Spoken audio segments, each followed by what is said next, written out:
Hi, everyone. Judge Andrew Napolitano here for Judging Freedom. Today is Thursday, September 5th, 2024. Max Blumenthal joins us now. Max, a pleasure, my dear friend. Thank you for joining us. Great to see you. Thank you. There is some breaking news, and you and I discussed it briefly before we came on air. We both know very little about it. Colonel McGregor has brought it to my attention, and maybe it ties in with the U.S. government stealing a jet in the Dominican Republic, and maybe the Israelis killing their own hostages. I don't know, but I like to pick your brain. A United States Army Lieutenant Colonel by the name of Joshua Kamara, Kamara, was reported by the military to have died in Poland on the same day at the same time that two Russian ballistic missiles destroyed the military academy in Poltava. Now, we know that Polish and Swedish officers were instructing the cadets at Poltava, and that Polish and Swedish officers were among the 100 killed, along with many of the cadets. Yeah. The United States Army insists that this lieutenant colonel died under mysterious circumstances at a military base in Poland. I don't know. Should we make this this connection? And the implication is that he died in Poltava, and they brought the body back to Poland and claimed that's where they found his dead body. Well, first of all, U.S. media is making the Poltava attack out to be some kind of massacre of civilians, and it appears to be a retaliation against all the attacks the Ukrainians have been waging in Belgorod, where they're just randomly firing rockets into civilian areas. I don't know if Joshua Kamara was died for the reasons that are officially stated, which is that there's no foul play. That's according to Stars and Stripes. I have no evidence to suggest otherwise. But to suspect that he had been somehow advising Ukrainian troops at Poltava and then was transferred after being injured in the strike to cover this up, to prevent, I don't know, some kind of political fallout that would lead to massive escalation. U.S. soldier hit by Russian missiles would certainly lead to at least calls for escalation. That's not that wouldn't be something that would be unprecedented, because we do have the precedent of the U.S. during the Trump administration covering up the traumatic brain injuries suffered by hundreds of U.S. soldiers who were serving at the Al-Assad military base in Iraq, which was struck by Iranian ballistic missiles in retaliation against the Trump administration's assassination of Major General Qasem Soleimani. They said the number was much lower, that the base had been completely evacuated. Then all these guys turn up at Ramstein Air Base in Germany with serious head injuries. I mean, some are still suffering the consequences today. We also have the precedent of the Yaraviv Air Base, Yaraviv de facto NATO training base, which is on the Ukrainian side of the Polish border. And there is a heavy NATO presence there. There has been traditionally training Ukrainian troops, including members of the far-right militias. And when Russia struck that base, I believe in March 2022, they killed scores of foreign mercenaries and volunteers who had come to volunteer with the so-called Georgian Legion, which is a blood-stained auxiliary force fighting with the Ukrainian military, filled with American and European volunteers and various hooligans. So this wouldn't be the first time a Westerner would be killed among the Ukrainians.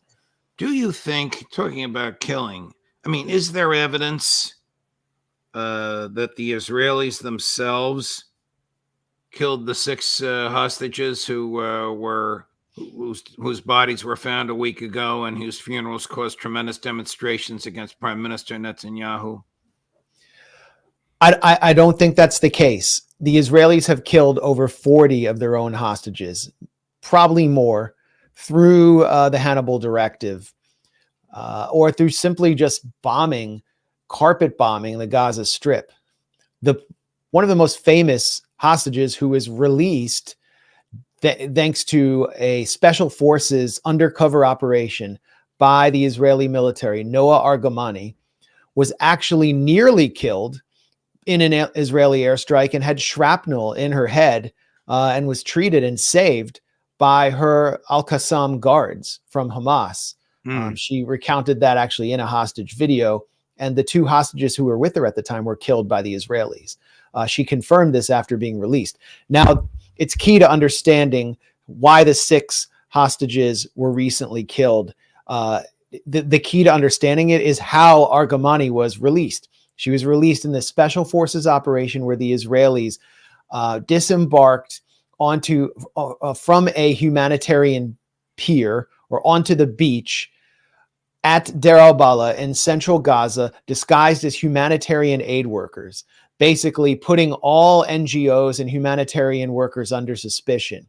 They were found out and caught as they entered central Deir al-Balah near the market where Argamani was identified by Israeli intelligence. And then Qassam teams opened fire on them. Israel ordered 6 2,000-pound bombs dropped on the market. A disgusting massacre ensued. Over 150 civilians killed, at least half of them children, all to release this one woman, a journalist, a prominent journalist in Gaza, who was in an adjacent apartment, was executed at point blank range along with his family by Israeli special forces, all to release this woman who was recently seen in her bikini dancing on the shoulders of her father at a beach rave. Jewish lives matter more. That's the lesson here, because 150 had to be slaughtered to get her out. That's been Netanyahu's strategy. So the Al-Qassam brigades, which is the military wing of Hamas, have enacted a new policy in response to that massacre, which is that if the Israeli military gets close and they're homing in on the location of hostages, which they gathered through their intelligence and their satellites, they execute the hostages to send the message to the Israelis not to put military pressure on them, and that the only way that they can have these hostages back and prisoners of war, who are actually Israeli soldiers, the only way to get them back is through negotiation. And so it is clear, and the spokesman for the Al-Qassam brigades, Abu Obaida, has said this, that they shot those hostages. They executed them because the Israeli soldiers were getting close and were going to try military action to release them. So this is on Netanyahu, and it's on Tony Blinken. And I'll tell you why. Because Netanyahu is explicitly refusing any deal for the release of the hostages until he can secure a permanent Israeli presence in at least 2 places in the Gaza Strip: the Netzarim corridor, cutting off the north from the south, and the Philadelphia corridor, cutting off Gaza from Egypt. And Tony Blinken is responsible too for lying to the world and referring to Netanyahu's rejectionism as generous offers, and giving Netanyahu the cover he needed at a recent press conference to even push back on Biden, who criticized his obstructionism and his obstinate attitude. So they, by stymieing and sabotaging deals that would have gotten these hostages out, wound up getting these 6 killed. The blood is on Benjamin Netanyahu's hands. It's on Tony Blinken's hands. And all 6 of these hostages, including Hirsch Goldberg Poland, who is an American citizen who went to fight for Israel, all of them were put forward by Hamas for release in a deal in early July, which Netanyahu sabotaged.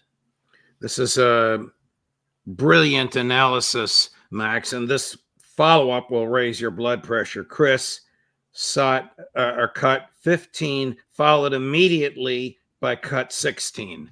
The real obstacle to making a deal is not Israel. And it's not me. It's Hamas. It's Sinwar. On April 27th, I put forward a proposal by Israel, which Secretary Blinken called extremely generous. On May 31st, having met Blinken again, I said we agreed to the US-backed proposal, and Hamas refused. I'm willing to make a deal. I made one already, one that brought back 150 hostages. 117 alive, and I'm committed to return the remaining 101. I'll do everything I can to get them in. But leaving Philadelphia does not advance the release of the hostages. Who would believe him? Well, the U.S., even if it didn't believe them, it delivered the language that Netanyahu needed to continue this war and to continue rejecting ceasefire deals, sabotaging them. And the U.S. the Biden administration refuses to call him out directly. They just leak stories to the New York Times, but they won't call out Netanyahu and confront him directly because it interferes with their re-election plans, because they're afraid of what the Republicans will say, that they're weak on Israel. So Netanyahu has played so many past U.S. administrations, going back to the Clinton administration, with this same tactic, claiming that he was making a generous offer. The U.S. consistently blames the Palestinians for rejecting things that would have been impossible to accept. And Netanyahu gets everything he wants. And now he's asking for a permanent presence on the Philadelphia corridor. He said that the Egyptian strongman, Abdel Fattah al-Sisi, is not doing enough. Egypt sent one of its top security officials to the border today to demonstrate that they are. And even Benny Gantz, former chief of staff of the Israeli military, who is Netanyahu's chief opponent, but is not exactly a liberal or left-wing figure, has said that if the Israelis maintain a permanent presence in the Philadelphia corridor, they will be sitting ducks, sitting there in their guard towers, and will be easily taken out by Hamas. So Netanyahu is just stalling and stalling endlessly to keep this war going for what is obviously, I mean, even Thomas Friedman now admits it in the New York Times, it's obviously to preserve his own political future and to prevent the inevitable reckoning that he will face. And Tony Blinken, we should note, referred to Hirsch Goldberg Pollen, the American-Israeli hostage who chose to fight for the Israeli military instead of the U.S. military and wound up being killed. He referred to him as an American hero. This is the kind of absurd language. It's really sickening language we've been hearing from Tony Blinken since October 7th. Netanyahu's lawyer, as the Professor Mearsheimer calls him. But it really just shows the reflexive identification with Zionism in this administration. It's almost as though he doesn't see any daylight between Israel and the U.S. as countries, even though he knows that Netanyahu is undermining Biden's interests. Tony Blinken used no such language for Jacob Flickinger, who is a U.S. military veteran who is escorting World Central Kitchen aid workers through Gaza when they were killed by an Israeli drone in a deliberate assault. Jacob Flickinger was helping to feed people. He was actually doing something heroic. He's an American citizen.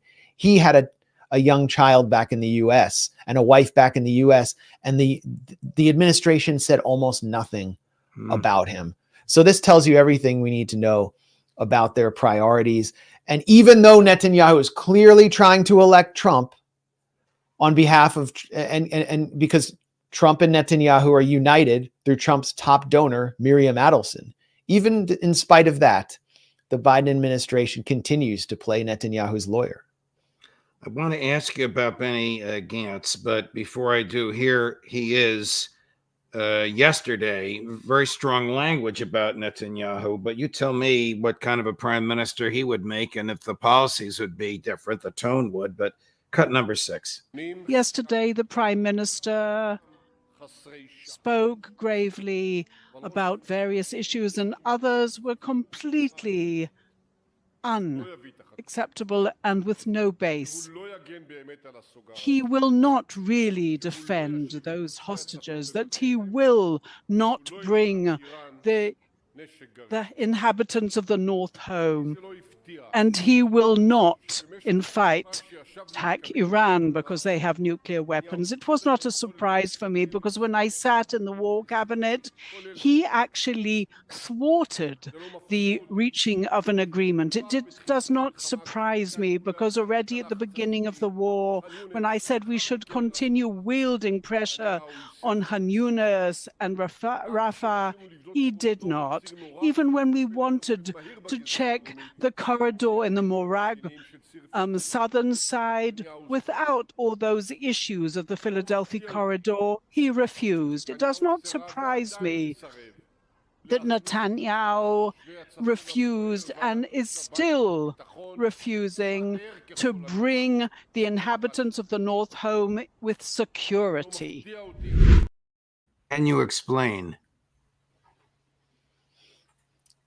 Well, Gantz is clearly campaigning against Netanyahu. He's campaigning to be his replacement.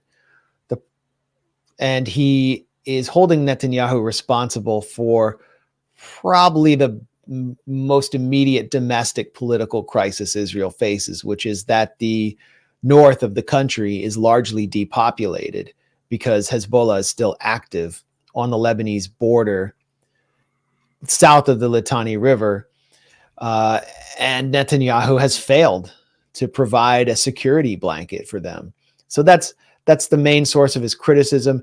Gantz and Gadi Eisenkot, who is his predecessor as army chief of staff, are Netanyahu's two leading opponents who come from within the military.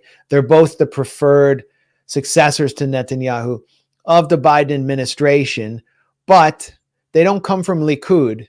Actually, Eisenkot originally came out of Labor, and Gantz ran as under this blue and white coalition where he had to share power with Naftali Bennett, who comes out of Likud, is a religious nationalist, and is possibly more hardline than Netanyahu, certainly more aligned with the settlers.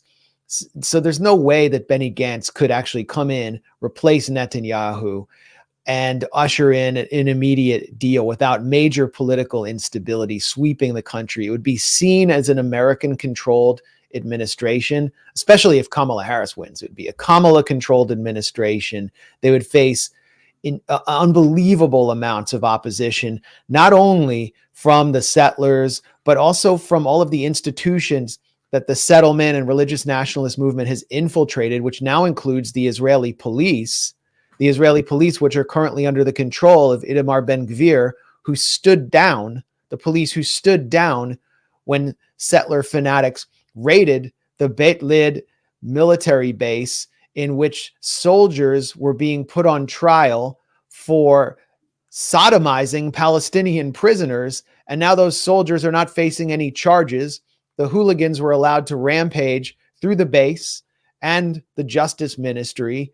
And so that's the future of Israel under a Gantz administration, but on steroids. So I think no matter what happens here, we're looking at continued domestic instability and crisis for Israel indefinitely. And I don't see a ceasefire coming anytime in the future. I'm looking at the language from Tony Blinken and the Biden administration about how they're 90% there.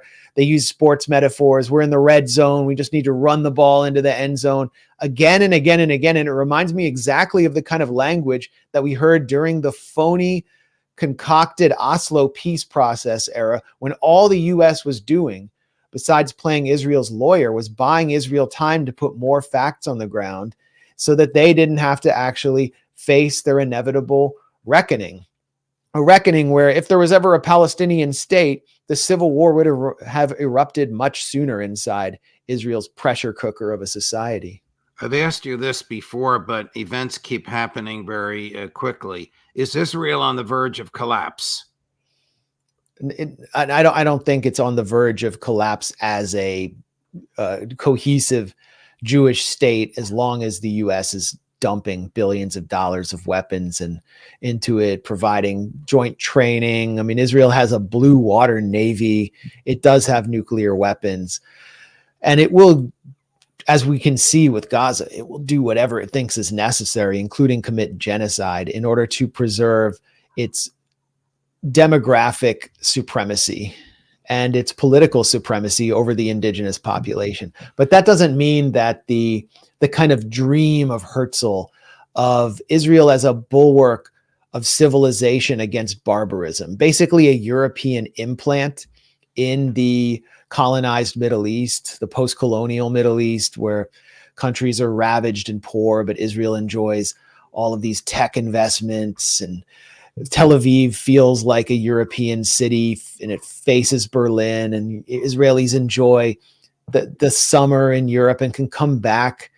That Israel is fading, and it's becoming a more Spartan Israel, where it's going to be increasingly unpleasant for the more liberal population that we see protesting in the streets for a kind of hostage. Is it becoming the Israel that Smotrich and Ben-Gvir envision, which is fanatical nationalism, Zionism? Well, let's look at a poll that just came out from the Institute for National Security Studies. How do Israelis feel about prosecuting the 12 or so soldiers from Force 100 who are the prison guards at the Sde Teman torture camp in the Negev desert, who are put on trial for gang raping Palestinian prisoners on camera? Right. 65% of Israelis do not believe they should be prosecuted. That's a full 2/3 of the Israeli electorate. Only 23% believe they should be prosecuted. There's no moral law there. There's no moral underpinning to the law if that were to happen, if they were to get immunity. Correct. And that's a pretty good barometer of how fascist Israel has become and how isolated those who actually believe in the rule of law are, even if they don't see Palestinians as equal. So the public, whether they personally like a thug, like just a completely unhinged hooligan like Ben-Gvir, who drives around with his motorcade running over pedestrians and engages in riots and vandalism in the West Bank, whether they like them or not, they're with them. That's the future of Israel.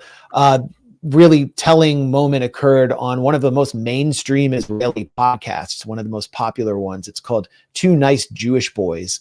And one of the hosts said, when I go into a private moment, like I'm hiding in the dark in the closet, if I could push a button and blow up the entire West Bank and Gaza and kill everyone there, I would do it. And every single Israeli agrees with me. Everybody would push the button right now. That's where the soul of Israel is at. And he said this in perfect English. He's someone who's gone on tours of synagogues in the US, done events with Netanyahu. And so, it induced horror. Because it went viral online, because he was saying in English what so many Israeli leaders and what you hear in the street in Israel all the time in Hebrew. And I think that's an indication of where things are going. It's why the supporters of Ben-Gvir, the more fascistic settlers, the theocrats, they're the happiest people in Israel. They're the happy people. The people in Tel Aviv, the intellectuals, the liberals, the musicians who love to hear go to Leonard Cohen concerts. They're sad. They're mourning. They're in constant mourning for their society, but they feel like they're going to stick it out as long as possible. God, I went to 3 Leonard Cohen concerts and loved him, and still do love his music. You brought such a smile to my face. I just want to switch gears before we end. I know this is Anya's field, that's Latin America, but what conceivable moral legal justification is there for 5 U.S. Marshals and 10 Department of Homeland Security agents for stealing a jet belonging to the Venezuelan government in the Dominican Republic, fueling it and flying it to Miami? Well, this was something a White House spokesperson said was due to Venezuelan President Nicolas Maduro's misgovernance. They kind of made up a word there. But I mean, if we're going to steal planes due to misgovernance, I think every Air Force One in my lifetime should have been seized.